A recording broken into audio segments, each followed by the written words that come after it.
Монгол ёслогоогоо тайлбарлаж өгнө үү? Та мөнөөс энэ ёслогоог авсан уу гэж байна.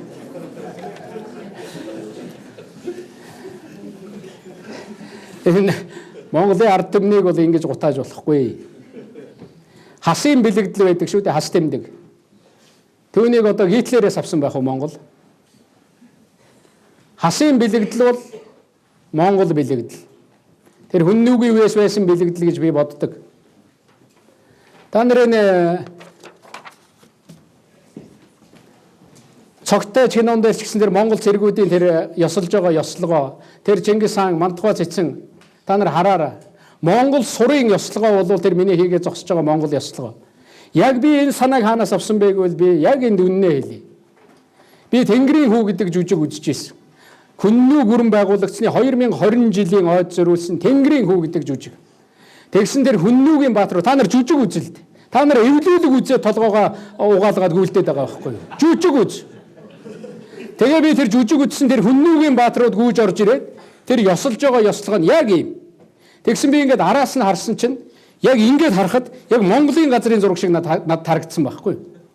Яг ингээд харахад одоо ингээд Монголын газрын зургийн дооттол яг ингэж барих юм бол ингээд зүүн баруун тал нь тэгээд энэ дээдлийн толгойг нь оруулах юм бол Хөвсгөл аймгийн тал яг надад Монголын газрын зураг шиг л харагдсан. Тэгэл эн чинь Монгол ёслогоо байна шүү дээ. Ер нь аль ч ард түмэнд ёсолдог, мэндэлдэг, хүндэлдэг юм байдаг. Японууд яаж ёслохыг та бүхэн мэднэ. Тайландууд яадгийг бүгдээрээ мэднэ. Монголд чинь ийм уламжил байсан юм байна. Энэнийг энэ жүжигэн дээр харуулж байгаа юм байна гэж бодож л би. Би тэгээд тэр Наранбаатартай уулзаж чи энэнийг хаанаас олсон юм бэ? Тэгээд тэр одоо олсон тухайгаа надад ярьж ирсэн.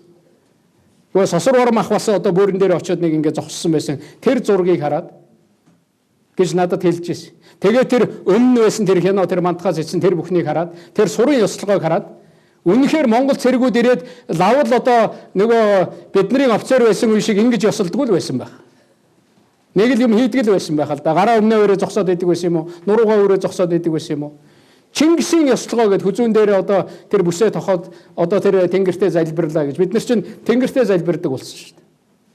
Тэр хэн нэгэн хуулсан бол Монголоос хуулсан байж магадгүй. Би л энэ ёслогоо энэ юмыг аваагүй. Ийм юмар л гутаах гэж оролддог байхгүй. Тэгээ наадам дээр элбэгд орж ингэсэн. Нөгөө мөнөөс авчирсан юмараа наадам дээр ингэлээ.